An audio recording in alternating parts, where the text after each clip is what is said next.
Good morning my dear student. आज हम लोग प्लास्टिक एनालिसिस का फर्स्ट लेक्चर स्टार्ट करेंगे। ये इम्पॉर्टेंट इसलिए है क्योंकि एसएससी जेईई में इससे रिलेटेड क्वेश्चंस पूछे गए हैं। हालांकि ये गेट के लिए भी इम्पॉर्टेंट है और ईएस के लिए भी इम्पॉर्टेंट है। हर साल प्लास्टिक एनालिसिस से कहीं ना कहीं आपको गेट में भी क्वेश्चन 2 नंबर का मिलेगा, आईएएस में 5 से 6 नंबर का क्वेश्चन आता रहता है और आपको इसके एसएससी जेईई में भी आपको 1 से 2 क्वेश्चन आपको हर साल मिलेगा। तो इसको पढ़ना जरूरी है। हालांकि ये डिप्लोमा सेमेस्टर में नहीं रहता है स्टूडेंट्स का, जितना डिप्लोमा स्टूडेंट्स पढ़ते हैं उतना मैंने अभी तक स्टिल पूरा कंप्लीट कर दिया, फुल्ली कंप्लीट है। अब ये जो पार्ट है ये डिप्लोमा स्टूडेंट्स जो भी आपके सेमेस्टर में हैं उनके सेमेस्टर में ये क्वेश्चन नहीं आएंगे। हमें जो पढ़ना है वो कंपटीशन के अकॉर्डिंग अब पढ़ना है। तो सबसे पहले डिज़ाइन ऑफ स्टील स्ट्रक्चर, जो ये कहानी है इसको समझते हैं ये क्या कह रहा है, क्योंकि इसके पहले कुछ चीज़ें बताएंगे तभी आपको ये समझ में आएगा। Design of steel structure based on plastic analysis, plastic design, limit statement, limit state method of design. देखिए प्लास्टिक को हम लोग जो है सबसे पहले बेस्ड ऑन प्लास्टिक एनालिसिस पे जो भी डिज़ाइन करते हैं एक्चुअली ये वर्किंग पे नहीं होता है, ये होता है लिमिट स्टेट डिज़ाइन मेथड होता है। तो इस चीज़ का ध्यान रखिएगा, यहाँ पे जो भी चीज़ डील करेंगे वो आपको एलएसएम से डील करेंगे, लिमिट स्टेट डिज़ाइन मेथड से डील करेंगे, not for working. That's clear. आगे बात करते हैं, ये कुछ चीज़ें जानने के लिए जरूरी ये है। अब यहाँ पे मैंने कुछ सोम का कॉन्सेप्ट है उसको बताने की कोशिश की, बिकॉज जब तक ये चीज़ आपको समझ में नहीं आएगी आप चीज़ें आगे डील नहीं कर पाओगे। कुछ एजम्पशंस ऐसी होती हैं जिनको पता करना जरूरी है, इसलिए पहले मैंने सोम का थोड़ा बेसिक फंडा क्लियर किया। अभी बहुत ज़्यादा डीप में सोम में मैं नहीं जा रहा हूँ। जब भी सोम कभी डील करूँगा तो बहुत ही बेसिक तरीके से और बहुत ही हाई लेवल पे चीज़ों को डिस्कस करूँगा। अभी उतना डील कर दूँगा ताकि आपको इसमें किसी भी प्रकार की दिक्कत ना आए। चल, प्लास्टिक एनालिसिस ऑफ बीम्स, यहाँ पे जो टॉपिक पढ़ना है वो हमको बीम पढ़ना है। प्लास्टिक एनालिसिस ऑफ बीम ही पढ़ा जाता है, ठीक। अब बात कर लेते हैं, यहाँ पे एक मैंने कर्व ड्रा किया जिसको हम बोलते हैं actual nominal stress strain curve.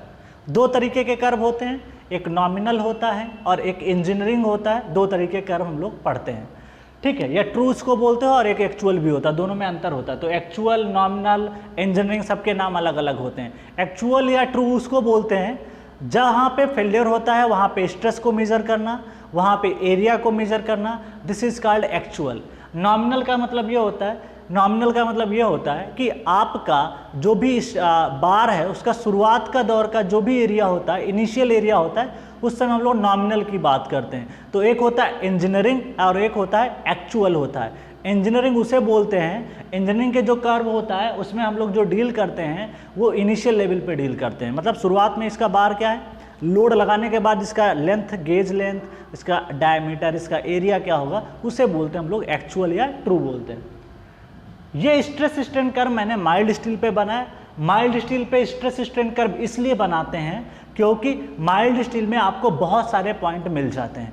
इस वजह से हम लोग माइल्ड स्टील को चूज करते हैं, बिकॉज बहुत सारे इस पे पॉइंट मिलते हैं। उस इंफॉर्मेशन के बिहाफ पे हम बहुत सारी प्रॉपर्टी को एक्सप्लेन करते हैं, इस वजह से माइल्ड स्टील लेते हैं। अगर आप ब्रिटल मटेरियल ले लोगे जैसे कास्ट आयरन, तो उसका फेलियर सिर्फ यहीं पे होगा, ना ही आपको यील्डिंग मिलेगा, ना ही स्ट्रेन हार्डनिंग मिलेगा, ना ही नेकिंग फॉर्मेशन मिलेगा। इस वजह से हम लोग माइल्ड स्टील को चूज करते हैं। तो कल को कोई पूछे भाई माइल्ड स्टील क्यों लेते हो, माइल्ड स्टील इसलिए लेते हैं क्योंकि हमें यहाँ पे बहुत सारे पॉइंट मिल जाते हैं जो कि प्रॉपर्टी को क्लासीफाई करने में हेल्प करते हैं, इसलिए हम लोग माइल्ड स्टील लेते हैं। ओके, ये जो कर्व है ये आपका स्ट्रेस वर्सेस स्ट्रेन, जिसमें कि stress on Y axis, strain on X axis.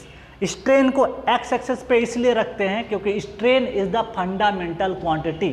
Fundamental का मतलब ये होता है कि पहले स्ट्रेन आता है फिर स्ट्रेसेस आते हैं, इसलिए इसको बोलते हैं फंडामेंटल क्वांटिटी। जिसकी वजह से कोई चीज़ डेवलप होती है, जब तक स्ट्रेन नहीं आएगा, किसी बॉडी में खिंचाव नहीं होगा या कॉन्ट्रैक्शन नहीं होगा, तब तक उसके अंदर कोई स्ट्रेस नहीं आएगी। इसलिए स्ट्रेन को हमेशा कहाँ रखते हैं, एक्स एक्सिस पे, और स्ट्रेस को वाई एक्सिस पे, ठीक। अब हम लोग क्या करते हैं, एक माइल्ड स्टील का बार लेते हैं जिसका एक कुछ डायमीटर होता है, उसको क्या करते हैं, ये यूटीएम मशीन होती है, यहाँ पे एक हुक बना होता है, कट होता है, कट में जा करके फंसा देते हैं, नीचे और ऊपर दोनों में ऐसे फंसा देते हैं। ऊपर से हम लोग क्या करते हैं, टेंसाइल टेस्ट होगा, यूटीएम यूनिवर्सल टेस्टिंग मशीन, उसमें टुकड़े को लगा देते हैं इस बार को, उसको फिर पुल करते हैं हम लोग टेंसाइल फोर्स लगा के, ठीक। टेंसाइल फोर्स लगाते हैं, जहाँ पे एक्सटेंसोमीटर हम लोग लगाते हैं। एक्सटेंसोमीटर का काम होता है टू मेजर द एक्सटेंशन या इलॉन्गेशन, जो भी बार के अंदर इलॉन्गेशन हुआ उसको मेजर करना, that is called delta L. और इन दो के बीच में जो लेंथ मेजर करते हैं उसे बोलते हैं गेज लेंथ बोलते हैं। तो ये बड़ा इंपॉर्टेंट क्वेश्चन है, length which elongation are measured, वो लेंथ जिसके बीच में आपने इलॉन्गेशन मेजर किया that is called gauge length. और गेज लेंथ का एक फार्मूला होता है, गेज लेंथ का एक फार्मूला है जिसको मैंने यहाँ पे भी लिख दिया है, gauge length is equal to 5.65 under root AI। AI यहाँ पे क्या है मैं मेंशन कर देता हूँ, यहाँ पे AI is the initial length है, ध्यान रखिएगा एरिया नहीं है ये है इनिशियल लेंथ। तो यहाँ पे हम लोग बात कर रहे हैं इनिशियल लेंथ का। तो ये ऑब्जेक्टिव क्वेश्चन आपको एग्जाम में मिल जाएगा। वो एग्जाम में क्या करेगा, इस चीज़ को रूट की बजाय कैपिटल A दे देगा, 5.6 के बजाय कुछ और दे देगा, तो उसके लिए परेशान बिल्कुल नहीं होना है। तो इसलिए इसको रिमेंबर कर लेना है कि गेज लेंथ क्या होता है, आपको ऑब्जेक्टिव क्वेश्चन एक बन जाएगा। ओके, फिर स्ट्रेन कंट्रोल टेस्ट हम लोग करते हैं। हम लोग इसमें स्ट्रेन को कंट्रोल करते हैं क्योंकि हमें ये पता है कि चेंज इन लेंथ कितना होगा, ज़्यादा होगा कम होगा, हम लोग अपने हिसाब से उस पर लोड बढ़ाते हैं। तो स्ट्रेन कंट्रोल टेस्ट इसको हम लोग बोलते हैं, स्ट्रेस कंट्रोल नहीं बोलते हैं, ठीक है, क्योंकि हम लोग स्ट्रेन को कंट्रोल कर सकते हैं, हम चाहते हैं कितना खींचेंगे कितना उसको रोकेंगे, दिस इज कॉल्ड स्ट्रेन। अच्छा, स्ट्रेन क्या होता है, change in length upon original length, ठीक, इसकी कोई यूनिट नहीं होती है बिकॉज ऊपर भी मीटर नीचे भी मीटर कट जाएगा। स्ट्रेस को लिख सकते हैं, stress is nothing but it is the internal resistance. ये क्या होता है, इंटरनल रजिस्टेंस होता है, कहीं पे क्रॉस सेक्शन को कट करने के बाद भी इसको डिफाइन किया जाता है। और जो भी लोड लगता है उसके जो नॉर्मल एरिया होता है उसे क्रॉस सेक्शनल एरिया भी बोलते हैं। तो पर यूनिट एरिया जो डिफाइन होता है फोर्स है, per unit area, suppose that ये है, इस पर कोई फोर्स हम लगा रहे हैं, तो इसको कहीं से कट करने के बाद में जो स्ट्रेस अगर आपको निकालना इस पॉइंट पे है तो क्या होगा, जो भी फोर्स लग रहा होगा और ये जो एरिया आएगा परपेंडिकुलर, तो force upon area is called, that is called हो जाएगा आपका स्ट्रेस। तो ये चीज़ समझ में आ गई। अब देखो यहाँ पे डिफरेंट जोन है जिनको मैं समझाना चाहता हूँ। देखिए सबसे पहले क्या है, एक पॉइंट इसको मानता हूँ O, A तक, इसको कहते हैं O से A तक कहते हैं प्रोपोर्शनल लिमिट, और O से A तक हमारा हुक्स लॉ वैलिड होता है।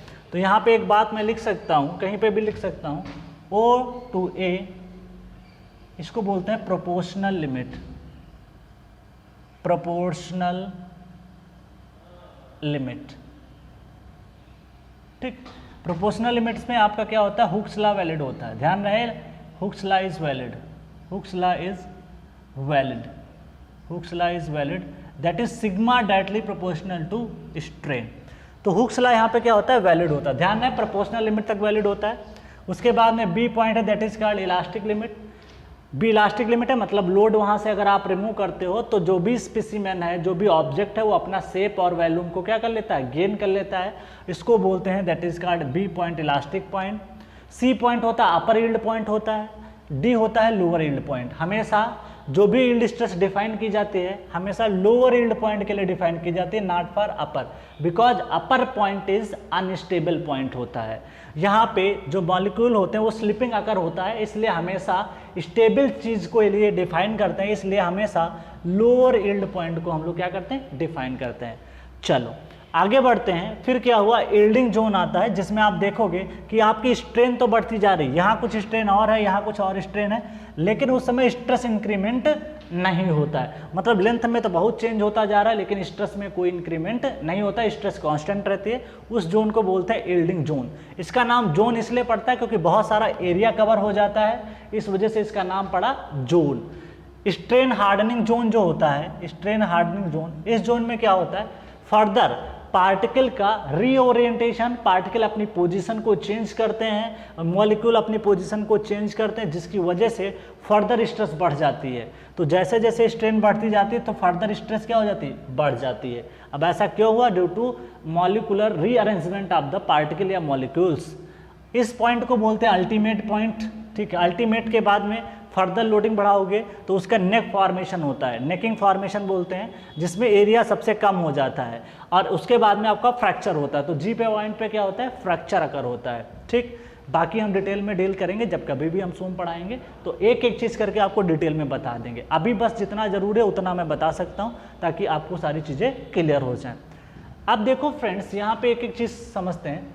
अगला है आइडियलाइज्ड स्ट्रेस स्ट्रेन कर्व। हमारे जो प्लास्टिक एनालिसिस में है उसको हम लोग इसको डील करने वाले हैं, आइडियलाइज्ड स्ट्रेस स्ट्रेन कर्व को डील करेंगे। हम लोग प्लास्टिक एनालिसिस में कुछ चीज़ों को निगलेक्ट करते हैं, उसके बारे में हम लोग डील करने वाले हैं। देखिए क्या है, पहला है yielding zone. It is the increase in strain without increase in the stress. बिल्कुल सही बात है। आपका स्ट्रेन देखो, यहाँ पे कुछ और स्ट्रेन है, यहाँ पे एक्स एक्सिस पे कुछ और, but stress value is constant, तो इसको बोलते हैं yielding zone, that is called DE zone. Next बात कर रहे हैं strain hardening. After the material has yielded, material yield हो चुका है। यील्ड का मतलब होता है लार्ज डिफॉर्मेशन होता है, ठीक है, जिसको बोलते हैं परमानेंट डिफॉर्मेशन। उसके बाद में क्या कह रहा है, it become stronger and harder. Yielding के बाद में, यील्ड होने के बाद में फर्दर जब लोड लगाते हैं तो ये हार्ड होने लगता है, स्ट्रांग होना शुरू हो जाता है, because of reorientation of the molecule. Molecule अपनी पोजीशन को चेंज करते हैं। उसके बाद में है necking formation.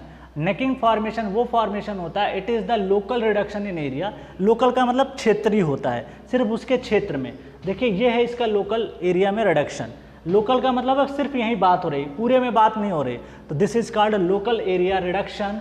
Local area reduction in area of the cross section, it takes place after ultimate stress point. आप देख सकते हो ये जो टेक प्लेस होगा आफ्टर द अल्टीमेट पॉइंट, तो ऑब्जेक्टिव क्वेश्चन यही बना देगा नेकिंग फॉर्मेशन कब होता है, अल्टीमेट के पहले, अल्टीमेट के बाद, या फ्रैक्चर पे, या और कहीं बोल देगा यील्डिंग पे। इस तरीके के ऑप्शन बनाएगा, तो ध्यान रखिएगा necking formation will occur after the ultimate point. तो यह बात आपको क्लियर हो जानी चाहिए, ठीक। नेकिंग फॉर्मेशन कुछ भी नहीं होता है, इतना ज़्यादा एरिया वहाँ पे कम हो जाता है। तो जैसे नेक फॉर्मेशन होता है, जैसे हमारा सर भी होता है, यहाँ पे नेक का एरिया सर की अपेक्षा कम होता है, दिस इज कॉल्ड नेक। तो वैसे गर्दन जैसा बन जाता है, so it is called necking formation. Okay, next बात करते हैं stress strain curve is drawn for conducting a strain control tension test on mild steel. हम लोग हमेशा इसको स्ट्रेन कंट्रोल बोलते हैं क्योंकि स्ट्रेन को कंट्रोल कर सकते हैं और इसमें बेटर क्वालिटी कंट्रोल किया जा सकता है, बिकॉज हमें ये पता है कि कितना लोड लगाएं, इसके लेंथ में क्या चेंज होगा, ये सब पता रहता है।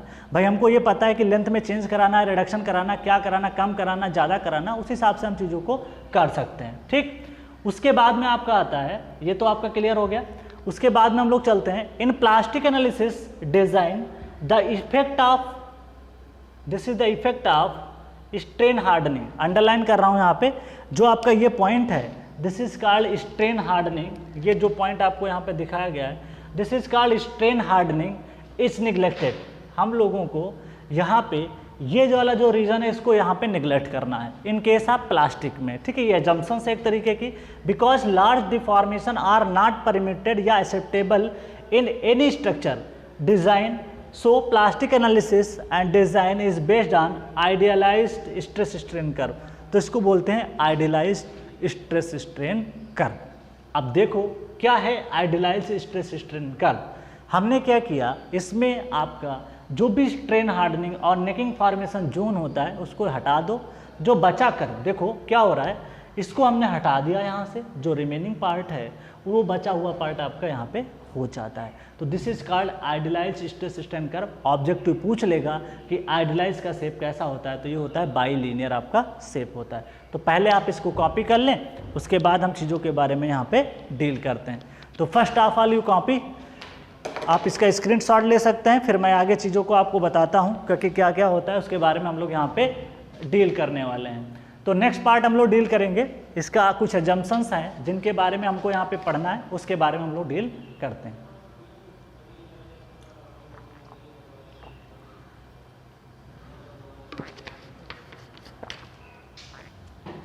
चलो आगे फर्दर डील करते हैं,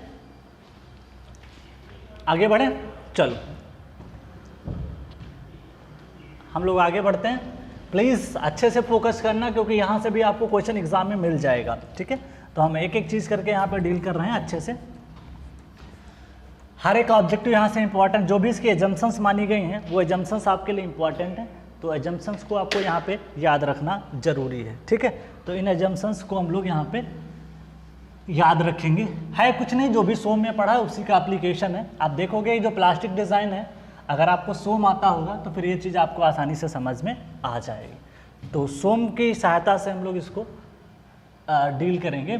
सब कुछ सोम का ही पार्ट लगभग रहेगा, तो सोम की जो भी चीज़ें यूज होंगी प्लीज़ सोम आप एक बार और रिकॉल कर लीजिए, रिवाइज कर लीजिए घर पे अच्छे से जो भी चीज़ है, क्योंकि हर एक चीज़ को यहाँ पे हम लोग यहाँ डील करने वाले हैं। चलो आगे बढ़ें। अगला पार्ट है कुछ और एजम्पशंस हैं, एक एक करके एजम्पशंस लिखेंगे और आपको समझाते जाएंगे, ठीक है, क्योंकि हर एग्जाम में वो पूछा जाता है। अभी तक वो आईएएस में सबसे ज़्यादा क्वेश्चन जो स्टील में पूछे गए हैं वो प्लास्टिक से ही पूछे गए हैं। मतलब हर साल आप एग्ज़ाम में देखोगे तो आपको 2 से 3 क्वेश्चन हर साल मिलेगा। उसके अलावा गेट में इसका वेटेज बहुत ज़्यादा है, तो गेट में भी हर साल इसका 2 नंबर का क्वेश्चन आ जाता है।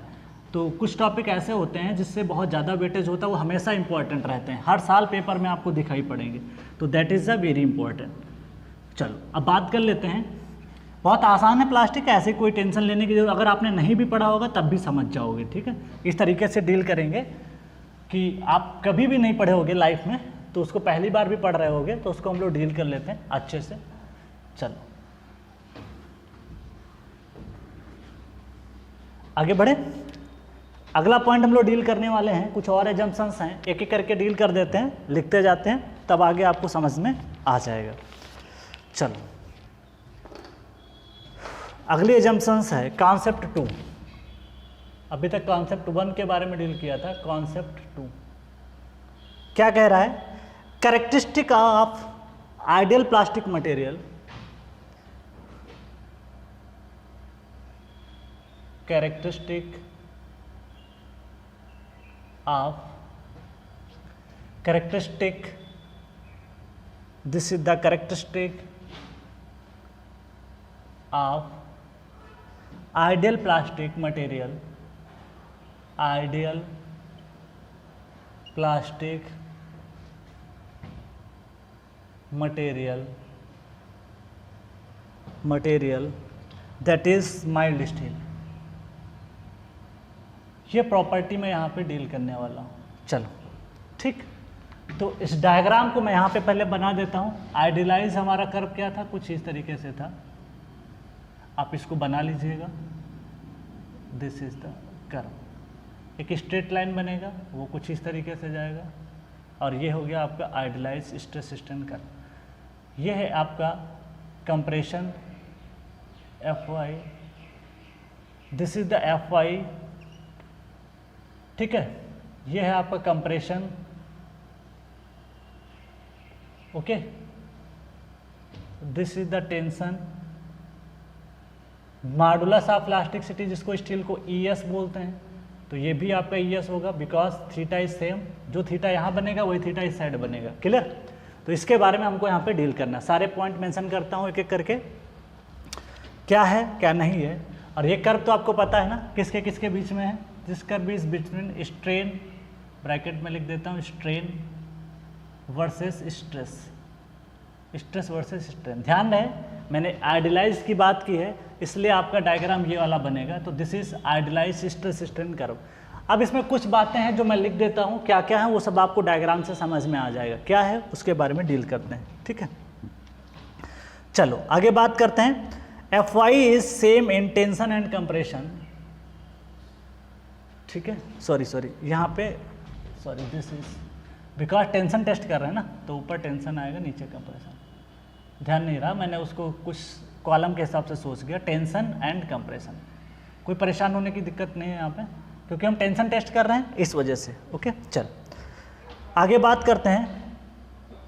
ए पॉइंट कह रहा है Fy is same in tension and compression, Fy is same in tension and compression, ठीक है। टेंशन और कंप्रेशन में क्या है, सेम है, तो ये बड़ा इंपॉर्टेंट पॉइंट है, आपको एग्जाम में मिल जाएगा, ठीक है, टेंशन एंड कंप्रेशन। दूसरा modulus of elasticity, modulus of elasticity that is ES is same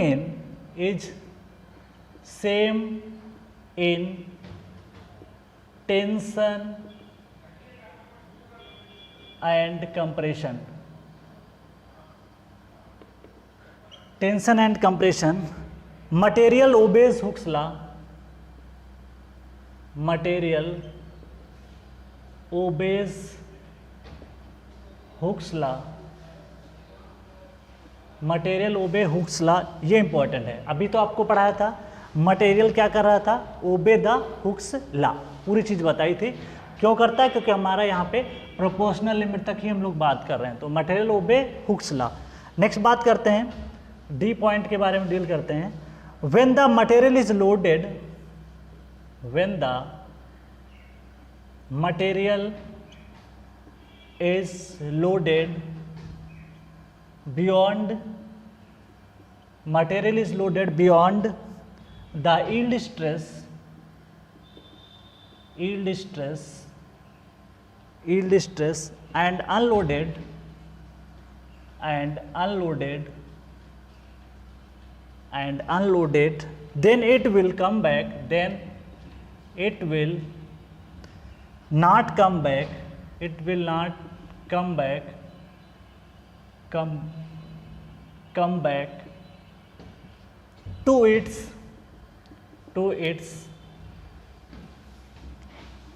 original position. So a residual strain will be, a residual, अभी लिख देता हूँ, a residual strain, ठीक है, रेजिडुअल स्ट्रेन विल रिमेन। इस बात को कैसे समझ सकते हो, देखो एक डायग्राम से भी समझाएंगे, सारी कहानी लिख देता हूँ। नेक्स्ट पॉइंट है ई, वो कह रहा है stress strain curve rigid plastic material, stress strain curve for rigid plastic material, stress strain curve for rigid plastic material is given that this is the curve, ये है इसका curve, this is the stress Fy और this is the strain E, और ये हो जाएगा आपका stress, that is called F से डिनोट कर रहे हैं, दैट इज कॉल्ड स्ट्रेस। तो स्ट्रेस स्ट्रेन वर्क के स्ट्रेस और स्ट्रेन के वर्सेस में अगर आपने कोई ग्राफ खींचा है, अगर वो रिजिड प्लास्टिक है, रिजिड का मतलब है कि उसमें कोई भी स्ट्रेस डेवलप नहीं होगी, तो रिजिड प्लास्टिक का मतलब है कि सिर्फ आपको यहाँ पे ध्यान देना है कि ये कर्व आपका क्या बनेगा, parallel to this axis. Okay, चल, इसमें कोई चेंज आपका नहीं आएगा। रिजिड का मतलब समझते हो, उसमें कोई डिफॉर्मेशन ना होना। ओके, कांस्टेंट बना रहेगा, दिस इज कांस्टेंट। ओके, चलो आगे बात करते हैं। देखो सारे पॉइंट को एक बार डिस्कस कर देते हैं, फिर आगे बढ़ते हैं। आगे पॉइंट क्या है उनको बारे में थोड़ा सा डिस्कस करते हैं। क्या है ये पॉइंट, देखो भाई एक एक करके डील करते हैं। F Y same in tension and compression, yes, यहाँ पे भी एफ वाई और यहाँ पे भी हम लोग क्या मानते हैं, सेम मानते हैं। हालांकि एक्चुअल में ऐसा नहीं होता है, टेंशन में कुछ और वैल्यू आएगी, कंप्रेशन में कुछ और आएगी। एजम्पशंस का मतलब ही होता है कि अपनी कैलकुलेशन को आसान करना, अपने एजम्पशंस को मान करके अपने डेरिवेशन को आसान करना, दैट इज कॉल्ड एजम्पशंस, इसीलिए तो एजम्पशंस मानते हैं। फिर बोला है modulus of plasticity same in tension and compression, कैसे, अगर ये थीटा है तो ये भी थीटा होगा, और आपको पता है tan थीटा होता क्या है, tan थीटा होगा परपेंडिकुलर अपान बेस। परपेंडिकुलर क्या है, स्ट्रेस, तो स्ट्रेस अपान हम लोग क्या लिखते हैं, स्ट्रेन, और स्ट्रेस अपान स्ट्रेन और किसके बराबर होता है, this is the modulus of plasticity. तो इसको हम लोग लिख पाते हैं स्लोप ऑफ द कर्व। तो ये थीटा होगा तो ये भी थीटा होगा, इसलिए टेंशन और कंप्रेशन में मॉडुलस ऑफ प्लास्टिसिटी भी क्या होगा, सेम। ये सब आईएएस में कई बार ऑब्जेक्टिव आ चुका है। Material obey Hooke's law, because proportional limit तक यहाँ पे क्या हो जाता है, obey the Hooke's law. Next, when the material is loaded beyond the yield stress, ये यील्ड स्ट्रेस है, इसके आगे भी अगर आप बढ़ के जा रहे हो, ठीक, तो यहाँ तक जब तक रहेगा तब तक तो ये वापस आ सकता है अपनी ओरिजिनल पोजीशन में, लेकिन जैसे ही आपने कर दिया तो ये वापस भी आएगा, तो यहाँ तक ही आ पाएगा ना, ये वापस आया यहाँ तक, तो बीच में ये जो हो जाएगी, this is called residual strain, residual, this is called residual strain, ये बच जाता है, जिसको बोलते हैं हम लोग रेजिडुअल स्ट्रेन। आप यहाँ तक गए, तब तक यहाँ तक रहोगे, तब वापस आ सकते हो अगर लोड को रिमूव किया ओरिजिनल शेप में, लेकिन अगर आप इसके आगे निकल गए तो फिर वापस जब लोगे तो ये कर्व यहीं तक आएगा ना कुछ इसमें परमानेंट डिफॉर्मेशन आपका हो जाता है। तो दिस इज कॉल्ड आपका, this point is called original, this is called residual stress. Next point, stress strain curve for rigid plastic material, वो रिजिड प्लास्टिक मटेरियल में आप क्या मानोगे, this is the curve. Okay, तो इस तरीके से हो जाएगा रिजिड इलास्टिक मटेरियल। तो रिजिड प्लास्टिक मटेरियल का मतलब होता है जिसमें सिर्फ आपका स्ट्रेन क्या हो, कांस्टेंट हो, तो स्ट्रेन आपका चेंज नहीं होगा, स्ट्रेस भी चेंज नहीं हो रहा है। चलो आगे बढ़ते हैं, नेक्स्ट बात करते हैं assumptions in plastic analysis of beams. तो पहले इसको आप लिख लीजिए, फिर मैं आगे बढ़ता हूँ। चलो आगे बढ़ें, आगे बढ़ते हैं, पहले आप इसको लिख लें, उसके बाद हम चीज़ों को आगे टेक करते हैं।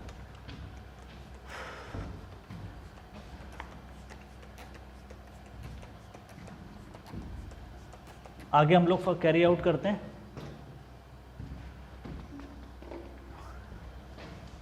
कुछ और एजम्पशन देखिए, इनके एजम्पशंस इंपॉर्टेंट हैं प्लास्टिक की, बिकॉज सीधे क्वेश्चन एग्जाम में आ जाता है, इसलिए एजम्पशंस डील करना बहुत ज़रूरी है।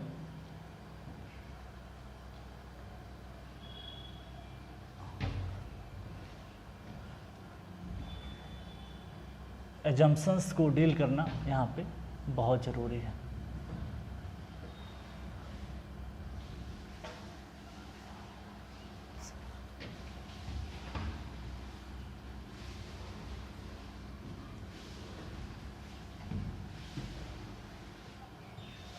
एजम्पशंस मानते हैं कुछ और, हर जगह एजम्पशन जहाँ पे भी पढ़ते होगे इंपॉर्टेंट है, चाहे वो सोम का पार्ट हो, चाहे एफएम हो, चाहे सॉइल हो, हर जगह ये एजम्पशंस पूछ लेते हैं एग्जाम में कहीं ना कहीं, ठीक है, तो इसलिए ध्यान रखिएगा। चलो आगे बढ़े, आगे बढ़ते हैं। अगला है कॉन्सेप्ट 3, कॉन्सेप्ट 3, ठीक है, कॉन्सेप्ट 3 पे डील करने वाले हैं, क्या है उसके बारे में हम चीज़ों को यहाँ पे डील करेंगे, ठीक है। आगे बढ़ते हैं, अगला पॉइंट ये है assumption in plastic analysis of beam. चलो पहला एजम्पशंस है एजम्पशंस नंबर 1, अभी तक स्टार्ट करें, अभी तक हमने स्टील के कर्व के बारे में बताया, अब प्लास्टिक एनालिसिस में आपको एजम्पशंस लिखनी है। पहला है plane section remain plane, plane section remains plane, remains plane after bending also। ये पॉइंट आप पता है आप आरसीसी में भी पढ़ोगे, ठीक है, सोम में भी पढ़े होगे, हर जगह वैलिड हो जाता है, ठीक है। तो plane section remain plane after bending also, this assumption is called, this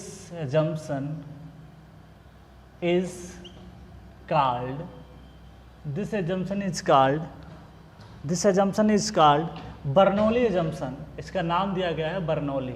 ये बर्नौली वो वाली थ्योरम नहीं है, लेकिन ये बर्नौली ने दिया था बर्नौलीज assumption।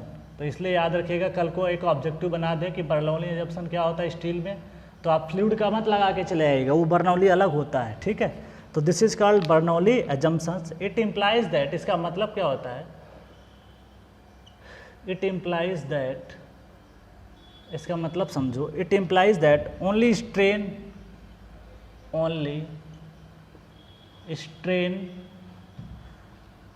very linearly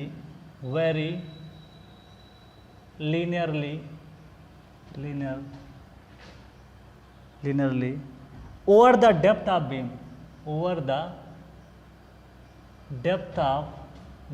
ये बड़ा इंपॉर्टेंट है, आरसीसी में भी यूज होता है, चाहे WSM हो चाहे कुछ भी हो। तो देखो क्या हो रहा है, ये एक सेक्शन है, समझाने के लिए बस ले रहे हैं, ये है आपका कुछ क्रॉस सेक्शन, ये है बीम, एलिवेशन में दिखा रहा हूँ, दिस इज द बीम, ये है आपके पास एक बीम, ठीक है, एलिवेशन में दिखा रहा हूँ। और इस बीम को सपोज दैट आपने बेंड करा है, इसकी कुछ न्यूट्रल एक्सेस आएगी, कुछ इस तरीके से मैं मान लेता हूँ, इस तरीके से इसकी बेंडिंग आएगी, ठीक है, यहाँ पे इस तरीके से, तो इस तरीके से आप इसकी बेंडिंग करा सकते हो, ठीक है। तो आप देख सकते हो ये है बेंडिंग स्ट्रेन डिस्ट्रीब्यूशन, दिस, इस तरीके से आप इसको बोल सकते हो, this is called neutral axis, ठीक है। इसकी लेंथ मान लेते हैं, दिस इज द एल। तो स्ट्रेन क्या लिखोगे, bending strain is equal to delta L upon L, ठीक है, bending strain is equal to delta L upon L. since delta L varies linearly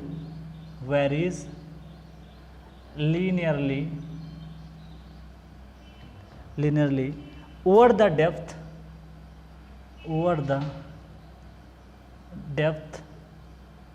the depth, so strain also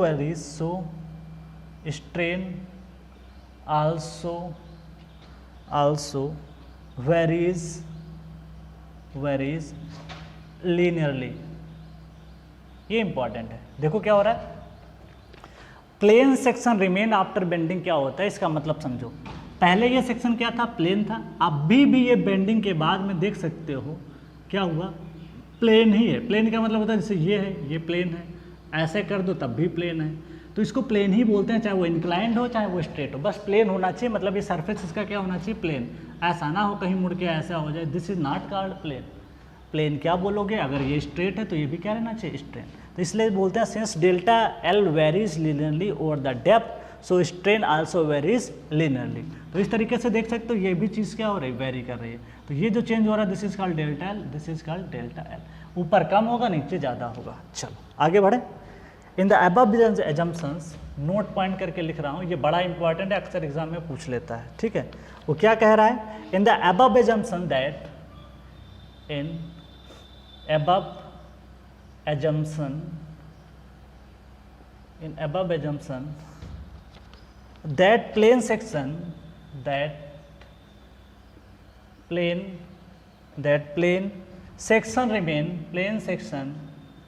remain plane after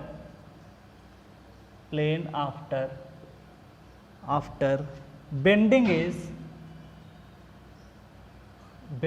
is valid up to collapse load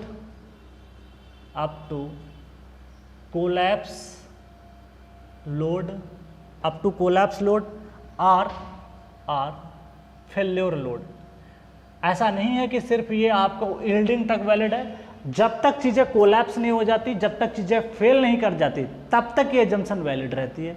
ये objective question आपको बना देगा, ठीक है। तो ऐसा नहीं कि सिर्फ फील्ड तक वैलिड है, इस चीज़ का थोड़ा सा ध्यान रखिएगा, ओके। एक और चीज़ समझाता हूँ आपको यहाँ पे, इसी के माध्यम से एक्सप्लेन करके कैसे चीज़ें रहते हैं। यह है एलिवेशन आपका, कोई बीम है जिसका एलिवेशन आपका ये है, ये बीम है, ये सपोर्ट है इसका, यहाँ पे ये बीम है, बीम का सपोर्ट ये है। इसका क्रॉस सेक्शन मैं दिखाऊँ तो ये suppose that this is the rectangle section, तो इसका रेक्टेंगल शेप मैंने यहाँ पे इस तरीके से बना दिया, ठीक। ये विड्थ है, ये इसकी डेप्थ है, और ये इसकी न्यूट्रल एक्सिस है, this is called neutral axis. तो पहले तो हम लोग ड्रा करते हैं यहाँ पे स्ट्रेन डायग्राम, और स्ट्रेन डायग्राम आपको पता है क्या आएगा, लीनियर आएगा। तो this is called strain diagram. तो ये आपका हो गया स्ट्रेन डायग्राम। ये है आपका कंप्रेशन में रहेगा, मान ले लोडिंग आपने ऐसे कर रखी है, लोडिंग, तो ये है स्ट्रेन इन कंप्रेशन, ये स्ट्रेन है इन टेंशन, तो ध्यान रख सकते हो। दिस इज स्ट्रेन डिस्ट्रीब्यूशन, ये न्यूट्रल एक्सिस है। फिर जो स्ट्रेसेस डिस्ट्रीब्यूशन होता है इन केस ऑफ प्लास्टिक एनालिसिस, वो कुछ ऐसा होता है, इस तरीके से। क्यों होता है सबका रीजन बताऊंगा लगभग, अभी तो थोड़ा सा धैर्य रखो, ठीक है। अप्रॉक्सीमेट कुछ ही इस तरीके से,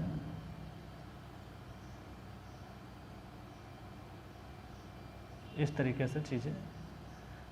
ये आपका कंप्रेशन रहेगा, यहाँ जो डिस्टेंस है from neutral axis approximate zero रहती है। अप्रॉक्सीमेट जीरो बोला हूँ, एग्जैक्ट जीरो नहीं हो सकता। क्यों नहीं हो सकता, उसका रीजन मैं आगे लिखाऊंगा। ये है आपका स्ट्रेस डिस्ट्रीब्यूशन, स्ट्रेस डिस्ट्रीब्यूशन, ठीक है। इसको बेंडिंग स्ट्रेस भी बोल सकते हैं, bending stress distribution at plastic और कोलैप्स, तो ये आपके लिए थोड़ा सा इंपॉर्टेंट हो जाता है, ठीक है। तो एट कोलैप्स बोल सकते हो। और ये है bending strain distribution, bending strain distribution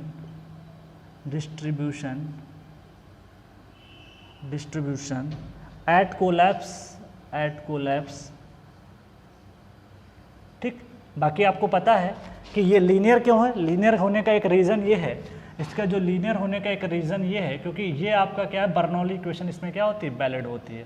तो बर्नौली थ्योरम के अकॉर्डिंग क्या है, उसने बताया था कि plane section remain after bending plane कि वहाँ पे रहता है, इस वजह से इसका जो डायग्राम रहता है वो आपका लीनियर बनता है। तो एक तो ऑब्जेक्टिव यही बनता है, हर जगह पे बनता है। एक चीज़ और ध्यान रखिएगा, plane section before and after bending का मतलब एक आरसीसी में भी पढ़ाया जाता है कि जो स्ट्रेन होती है वो डिस्टेंस फ्रॉम न्यूट्रल एक्सिस क्या होती है, लीनियर। मतलब सपोज दैट कि यहाँ से कोई डेप्थ y है, इसका मतलब strain is directly proportional to depth from the neutral axis. तो आरसीसी में जब जाओगे तो इस स्टेटमेंट का मतलब आपको निकल के आएगा क्या, कि strain developed in the beam is directly proportional to distance from the neutral axis. तो ये आरसीसी में आंसर इसका ये हो जाएगा, प्लास्टिक मैंने में आपको बता ही दिया। ठीक, तो इस तरीके से ऑब्जेक्टिव क्वेश्चन बनेंगे। ध्यान है कि स्ट्रेन का डिस्ट्रीब्यूशन हर जगह लीनियर ही रहता है, बिकॉज लेंथ में चेंज क्या होता है, लीनियर होता है, एक ही डायरेक्शन में होता है, इस वजह से इसका जो वैल्यू आता है वो आपका हमेशा क्या बनता है, लीनियर। तो इस चीज़ का एकदम ध्यान रखिएगा। ओके, चलो अब आगे बात कर लेते हैं। अभी तक तो इतना डील किया, एक और चीज़ें डील करते हैं। पहले इसको आप लिख लीजिए, फिर मैं आगे बढ़ता हूँ, चीज़ों को और बताता हूँ। चलो अगला पेज है जिसको मैं यहाँ पे डिस्कस करूँगा। चलो पहले आप इसको लिख लें, फिर मैं आगे बढ़ता हूँ। चलो आगे बढ़ रहा हूँ, धीरे धीरे करके डील करेंगे, एकदम से कोई चीज़ डील नहीं करेंगे क्योंकि आपको समझ में आना चाहिए, जल्दबाजी में नहीं पढ़ना है। अभी तक इतना धीरे धीरे पढ़ के आए हैं, अच्छे से पढ़ा है, तो हर एक चीज़ को अच्छे से ही पढ़ना है, कहीं पे जल्दबाजी करने की ज़रूरत आपको नहीं है। थोड़ा टाइम लगने दो, कोई प्रॉब्लम नहीं है, लेकिन समझ में आना ज़रूरी है, क्योंकि मेरा पर्पज़ ये कि हर एक स्टूडेंट को समझ में आए, चाहे वो टॉपर हो चाहे वो वीक स्टूडेंट हो, तभी मेरी पढ़ाई मतलब यहाँ पे थोड़ा सा सार्थक हो पाएगी। इसीलिए हर एक स्टूडेंट को समझाना मेरा यहाँ पे पर्पज़ है। चल बाकी ये बहुत आसान है, सोम का ही सब लग रहा है कॉन्सेप्ट, आप देख सकते हो, सोम के अलावा इसमें कुछ भी अलग चीज़ें नहीं है। तो अब हम लोग डील करने वाले हैं आगे।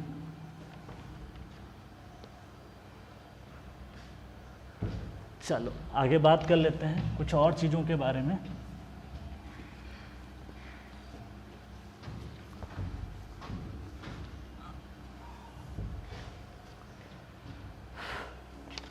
चलो अगला पॉइंट है डिस्कशन का हमारा, काफ़ी इम्पॉर्टेंट है, क्योंकि देखिए इसकी हर एक एजम्पशन से इम्पॉर्टेंट है प्लास्टिक की, तो क्वेश्चन कहीं से भी आ सकता है, तो इस चीज़ को आपको याद रखना चाहिए। ओके, चलो एजम्पशन 2, एजम्पशन नंबर 2 क्या है, the cross section must B, the cross section must B, मैं शॉर्ट में लिखा हूँ CS करके, the cross section must B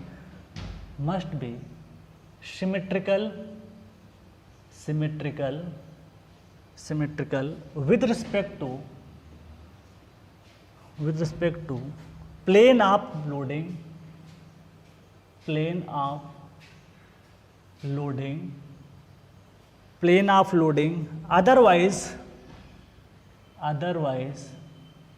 otherwise क्या फर्क पड़ सकता है उसको देखता हूँ। otherwise if the cross section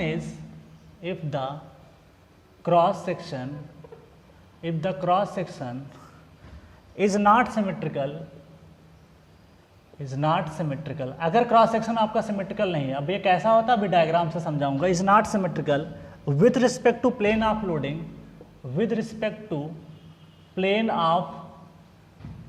अब ये प्लेन ऑफ लोडिंग क्या होता है, स्टील में कितना बता चुका हूँ कि आउट ऑफ प्लेन क्या होता है, इन ऑफ प्लेन क्या होता है, सब बता चुका हूँ। Plane of loading comma twisting moment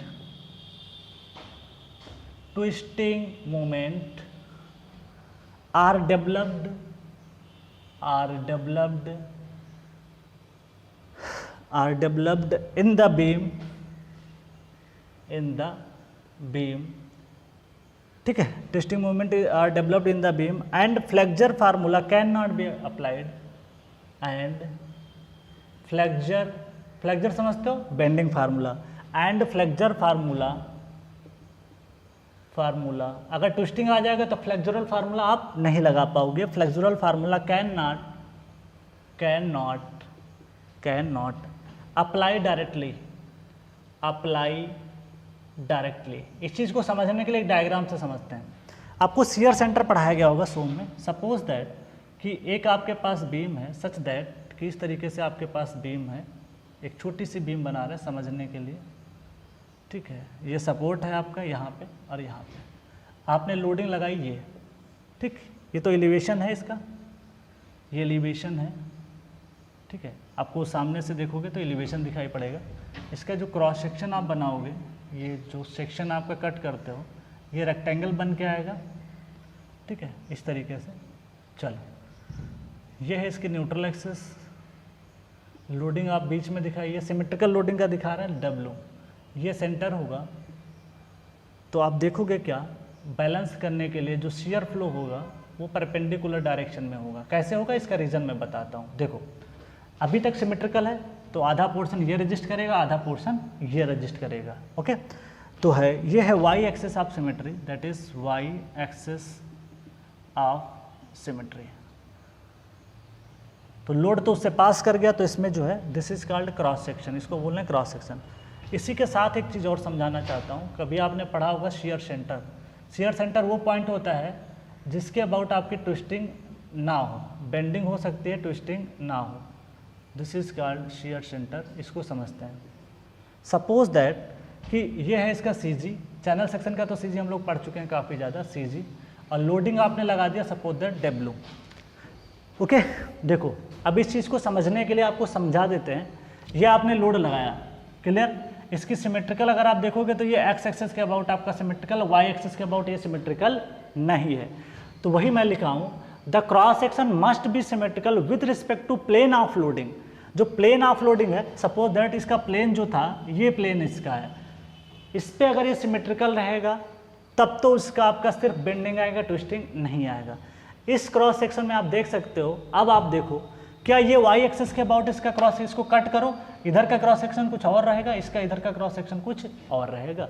इसका मतलब ये हुआ कि ये आपका with respect to axis plane of loading symmetrical नहीं है। इसका मतलब यहाँ ट्विस्टिंग आ सकता है। तो ये लोड लगाते हैं तो सो में आपको पढ़ाया गया होगा कि शियर फ्लो बोलते हैं इसको, है शियर फ्लो। शियर फ्लो हमेशा, शियर फ्लो जो होता है, शियर फ्लो जो होता है, इसको मैं लिख देता हूँ। शियर फ्लो क्या क्या होता है? Shear flow is nothing but that is shear stress per unit with. जो भी विथ रहती है उससे पर यूनिट अगर डिवाइड कर दें तो इसका शियर फ्लो निकल जाता है। एक्चुअली होता क्या है, जब लोड लगाते हैं तो शियर स्ट्रेस डेवलप होती हैं। तो ये शियर फ्लो क्या है, अनबैलेंस रहता है। देखो, इस पे जब लगेगा तो इस क्रॉस सेक्शन को ऐसे रोटेट कराने की कोशिश करेगा, तो इसके अपोजिट आपका जो डेवलप होगा, इसका डायरेक्शन क्या होगा, ऊपर की तरफ होगा, बिकॉज लोड नीचे की तरफ काम कर रहा है। और आपको पता है कि जो भी रिएक्शन डेवलप होता है वो हमेशा अपोजिट टू द लोडिंग होता है। तो इस तरीके से शियर इस तरीके से डेवलप होगा, इस तरीके से, बिकॉज यहाँ पे सेक्शन हॉरिजॉन्टल था तो इसलिए हॉरिजॉन्टल है, यहाँ वर्टिकल। और एक चीज़ और ध्यान रखना, शियर फ्लो यूनी डायरेक्शनल होता है। इसका हमेशा डायरेक्शन एक होगा, ऐसा नहीं होगा कहीं इधर जा रहा है फिर इधर हो जाए फिर इधर हो जाए, ऐसा कुछ भी नहीं होता है, यूनी डायरेक्शनल होता है। ठीक है, चल, तो ये पॉइंट पे देखिए, ये पूरे क्रॉस सेक्शन को क्लॉकवाइज रोटेट करेगा, ये पूरी लोडिंग को, ये शियर फ्लो भी इसको क्लॉकवाइज रोटेट कर रहा है, लोडिंग भी इसको क्लॉकवाइज रोटेट करेगा। तो पूरा का पूरा क्रॉस सेक्शन आपका क्या हो जाएगा, आपका टिल्ट हो जाएगा। और उसको रोकने के लिए हम लोग एक लोड लगाते हैं डब्ल्यू का ही, बैलेंस करने के लिए यहाँ पे, जिसको बोलते हैं शियर सेंटर। SC बोला और SC का नाम यहाँ पे लिख दिया, this is called shear centre. Shear point, shear centre वो पॉइंट होता है जिस पॉइंट के अबाउट आपकी twisting is not allowed, only bending is allowed. तो ट्विस्टिंग ना होना तो शियर सेंटर की डेफिनेशन एग्जाम में पूछेगा। तो ये एक ऐसा पॉइंट है, अगर मैं लोड, देखो कैसे बैलेंस हुआ, ये इसको क्लॉकवाइज ले जा रहा है और ये जब लोड लगाओगे तो इसके सेंटर से ये एसेंट्रिसिटी है, दिस इज सपोज W, तो यहाँ से वैल्यू आएगी W इंटू E। ये आपका कैसा हो जाएगा, एंटी क्लॉकवाइज, और जो डेवलप्ड हुआ वो क्लॉकवाइज, तो दोनों क्या हो जाएंगे, बैलेंस।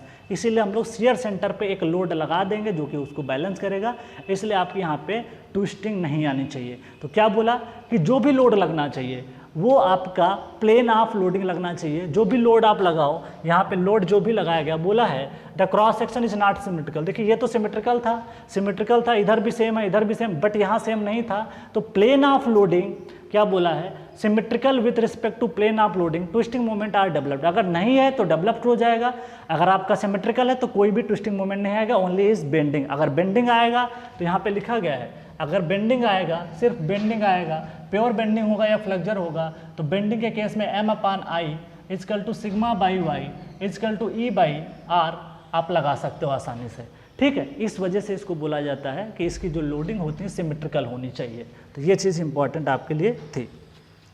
अब मैं समझा देता हूँ what is the difference between twisting moment and bending moment. तो इधर लिखो twisting moment,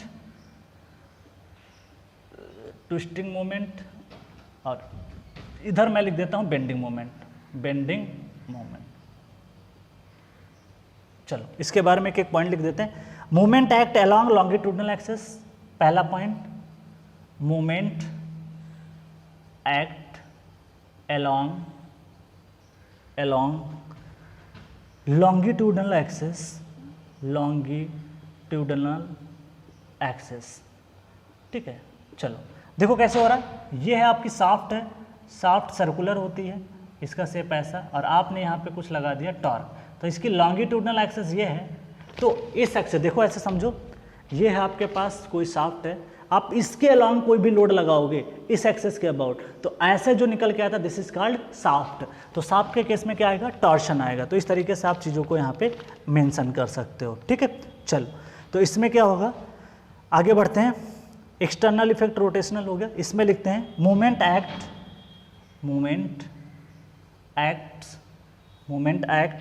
perpendicular, moment act perpendicular to longitudinal axis. ये ऑब्जेक्टिव बन सकता है कि पूछ लेगा कैसे चीज़ें अकर हो रही हैं, लॉन्गिट्यूडनल एक्सिस, ठीक है, लॉन्गिट्यूडनल एक्सिस। अब इसको 3D डायग्राम से समझाते हैं कि कैसे चीज़ें अकर होती है। देखो सपोज दैट कि इस चीज़ को मैं यहीं पे बना देता हूँ, सपोज दैट ये है आपके पास बीम, कुछ इस तरीके से 3D डायग्राम बना रहा हूँ समझाने के लिए, बाद में आपको समझा दूंगा। ये इसकी एक्सिस है, ये एक्सिस, इसको वाई वाई बोल दो, इसको एक्स एक्स बोल दो। एक एक्सिस ये भी तो आएगी, इसकी लॉन्गिट्यूडनल एक्सिस, जेड जेड बोल देते हैं इसको। चलो देखो क्या हो रहा है, इस पे लोडिंग कुछ दे रखा है, नहीं दे रखा होगा तो देख लेते हैं। हाँ मान लेते हैं लोडिंग है, ये डब्ल्यू लोड लगा दिए, ओके।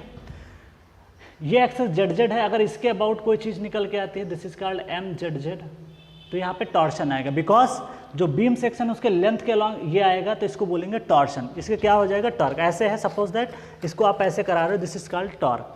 अच्छा दूसरी बात है, देखो ये लोड आपने लगाया तो जो एक्स एक्सिस है, सपोज दैट ये एक्स एक्सिस है, इसकी कुछ ना कुछ डिस्टेंस होगी, तो इस एक्सिस के अबाउट जो मूवमेंट निकल के आएगा this is called X axis, और एक्स एक्सिस को मैं यहाँ पे दिखा रहा हूँ, this is called M axis. तो ये होगा बेंडिंग, क्योंकि लॉन्गिट्यूडनल के एक्सिस के जो लॉन्गिट्यूडनल एक्सिस है that is called Z Z axis, और जेड जेड एक्सिस के जो परपेंडिकुलर एक्सिस है वो वाई वाई है, और आपकी दैट इज एक्स एक्स। तो और इस तरीके से दूसरा ये भी इसके अबाउट भी आ सकता है, that is called M Y Y, इस तरीके से भी आ सकता है। तो आप देख सकते हो अगर आपका लॉन्गिट्यूडनल एक्सिस के परपेंडिकुलर कोई चीज़ होगी, बेंड होगी, तो उसको बोलेंगे बेंडिंग मोमेंट। तो आप देख सकते हो जो भी आपकी लॉन्गिट्यूडनल एक्सिस है, जेड जेड एक्सिस है, जेड जेड एक्सिस के आपका परपेंडिकुलर कौन कौन सा एक्सिस है, दैट इज वाई वाई है, तभी जाके इसकी बेंडिंग आकर होगी। जैसे यही सेक्शन है, ये लेंथ हमारा है, ये लोड मैं लगाऊंगा तभी जाके तो चीज़ें बेंड होंगी।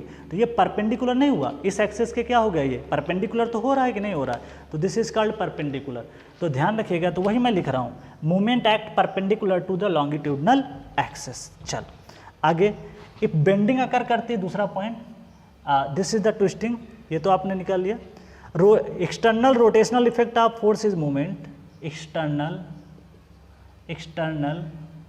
Rotational effect of a force is movement. ध्यान दीजिएगा, कोई भी फोर्स लगा हुआ है उसका ध्यान दीजिएगा। जैसे सपोज दैट कि ये कैंटिलीवर बीम है, ये कैंटिलीवर बीम है, लोड आपने लगा दिया P, तो जो इसका एक्सटर्नल इफेक्ट होगा, external rotational effect of force is called movement. तो ये जो निकल के आएगा दिस इज L, तो ये मोमेंट निकल के आएगा this is the P into L, तो दिस इज कॉल्ड मूवमेंट। तो जो एक्सटर्नल रोटेशनल इफेक्ट होगा वो या तो आपका फोर्स का जो होगा वो मूवमेंट कहलाएगा, लेकिन जो इंटरनल इफेक्ट होगा, दूसरा पॉइंट मैं मेंशन कर रहा हूँ, this is the but internal effect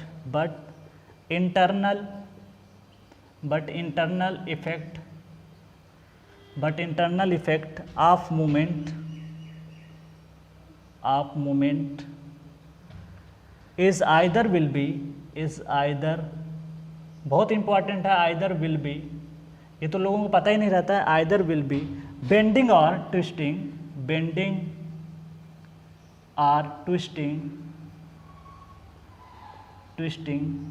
depending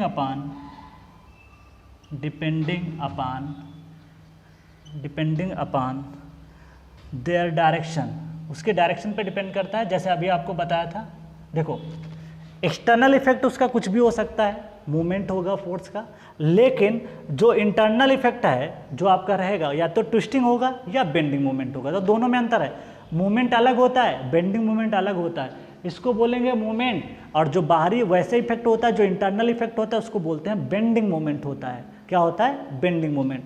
because जब क्रॉस सेक्शन को बेंड करोगे तो ये मॉलिक्यूल इसके रजिस्ट करेंगे, तो जैसे हम इसको लगा रहे हैं, लोड है इस पे लगा रहे हैं, बेंड होता जा रहा है, तो इसके जो अंदर का रेजिस्टेंस होगा और उसको रोकने की कोशिश करेगा, तो हर एक मॉलिक्यूल उसको जब रोकने की कोशिश करेगा, this is called bending, to resist against bending, तो दैट इज कॉल्ड बेंडिंग। तो ध्यान रहे, इंटरनल ट्विस्टिंग भी हो सकता है, बेंडिंग भी हो सकता है, depend upon the direction. Direction देखो MYY के अबाउट बेंडिंग आएगा, लेकिन ZZ एक्सेस के अबाउट यहाँ पे क्या है? ट्विस्टिंग है। तो इस तरीके से आप चीज़ों को मेंशन कर सकते हो। अगला पॉइंट मैं मेंशन करता हूँ, पहले आप इसको नोट कर लीजिए। अब सारी चीज़ें लगभग मेंशन हो गई हैं, थोड़ा सा इसको लिख लीजिए, फिर मैं आगे अगला पॉइंट मेंशन करता हूँ। चलो आगे मैं लिख देता हूँ कुछ और पॉइंट, अभी इसमें बाद में कुछ और भी डील करेंगे, आज थोड़ा 2-4 पॉइंट और डील कर देते हैं, फिर अगले लेक्चर में हम लोग सारी चीज़ों को डील करेंगे, ठीक है। अभी इसके टॉपिक का आपका थोड़ा बचा पार्ट रहेगा, तो उसको हम लोग यहाँ पे डील करते हैं।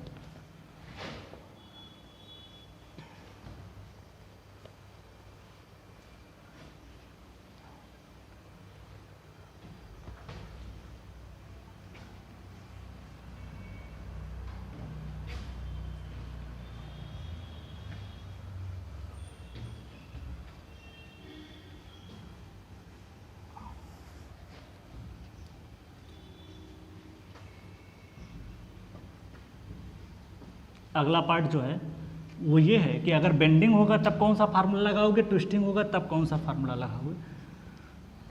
जब तक ये सब समझ जाओगे तब आपको मज़ा आएगा प्लास्टिक पढ़ने में भी, जब तक ये नहीं समझोगे तब तक चीज़ें दिक्कत करेंगे।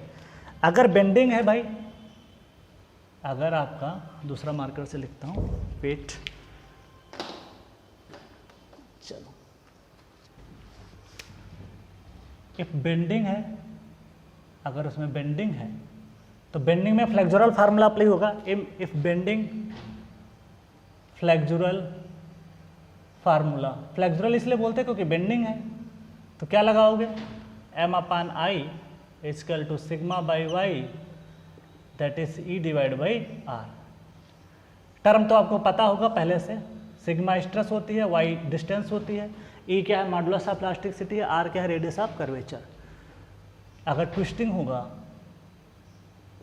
होगा तो ट्विस्टिंग में T/IP G theta divide by L tau divide by R, इस तरीके से आप इसको अप्लाई कर सकते हो।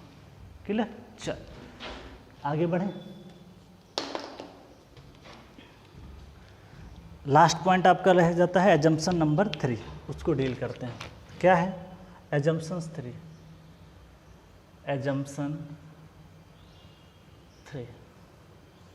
एजम्पशन 3 ये है, द इफेक्ट ऑफ, कुछ और चीज़ें उनको बता देता हूँ यहाँ पे। क्या कह रहा है वो?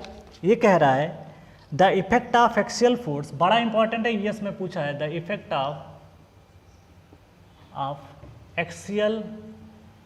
Of axial force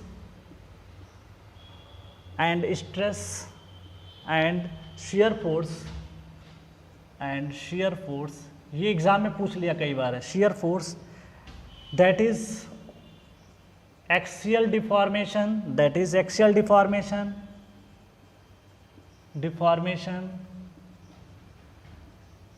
and shear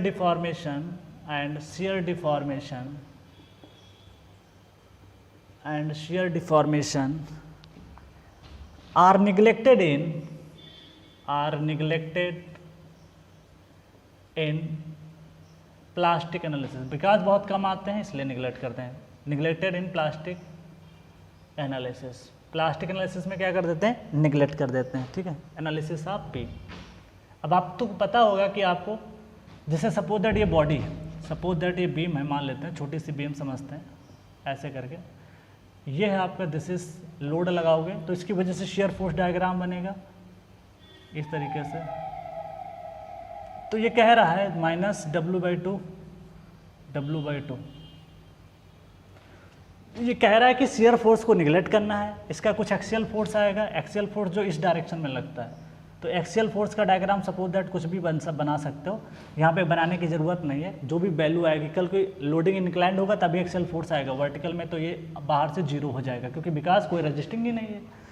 ठीक है, तो लोड अगर इंक्लाइंड आएगा तभी उसका कोई कंपोनेंट आएगा, नहीं तो इस डायरेक्शन में कोई कंपोनेंट ही नहीं आएगा, तो इसलिए हॉरिजॉन्टल यहाँ पे 0 हो जाएगा। तो जो एक्सियल डायरेक्शन में, जो बीम की डायरेक्शन होती है, जिसको हम लोग ये बोलते हैं लॉन्गिट्यूडनल एक्सिस, इस डायरेक्शन में अगर कोई फोर्स आता है तो उसको बोलते हैं एक्सियल फोर्स। एक्सियल फोर्स अगर आता है तो यहाँ पे बोला जा रहा है इन केस ऑफ प्लास्टिक में क्या करना है, निगलेक्ट करना। बिकॉज निगलेक्ट इसलिए कर रहे हैं क्योंकि बहुत कम इफेक्ट आता है, सबसे ज़्यादा जो इफेक्ट आता है वो आपका वर्टिकल का आता है। चलो नेक्स्ट पॉइंट डील करने वाले हैं हम लोग, that is assumption number 4। Assumption number 4, a stress strain relationship, stress strain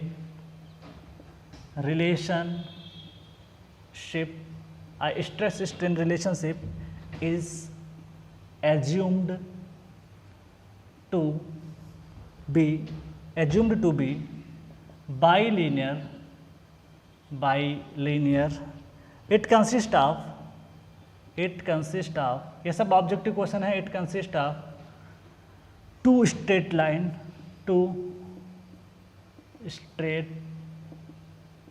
line. ठीक है, चलो टू स्ट्रेट लाइन बना देते हैं कुछ इस तरीके से।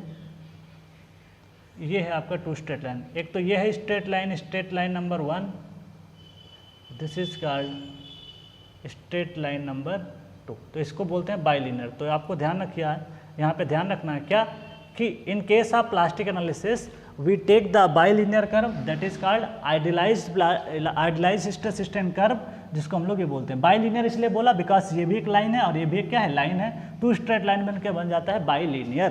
तो इस तरीके से हम लोग यहाँ पे चीज़ों को पढ़ते हैं। तो ये आपका जो कर्व होता है, this is stress versus strain. ठीक है, तो आज के लिए फ्रेंड्स इतना ही रखते हैं। जो अगली हेडिंग होगी plastic moment capacity of cross section, जो अगला टॉपिक होगा जिसके बारे में हमको यहाँ पे डील करना होगा। आज के लिए इतने डील करते हैं क्योंकि आगे अभी टाइम ज़्यादा लगेगा, 1 घंटे से ज़्यादा टॉपिक अभी है इससे रिलेटेड, तभी जाके एक साथ डील करेंगे, समझ में नहीं आएगा उतना। तो पहले अगली क्लास में हम लोग उसको डील कर लेंगे, फिर ख़त्म कर देंगे उसको। बाकी प्लास्टिक में बहुत सारी चीज़ें हैं, शेप फैक्टर पढ़ेंगे, प्लास्टिक सेक्शन मॉडुलस क्या होता है, इलास्टिक सेक्शन मॉडुलस क्या होता है, हर एक चीज़ को डील करेंगे। उसके लिए परेशान नहीं होना, डेरिवेशन भी करेंगे और याद करने का तरीका भी वहाँ पे हम लोग देखेंगे। ठीक है, तो आज के लिए इतने रखते हैं फ्रेंड्स, हैं नए लेक्चर में मिलते हैं। तो thank you all of you and happy learning.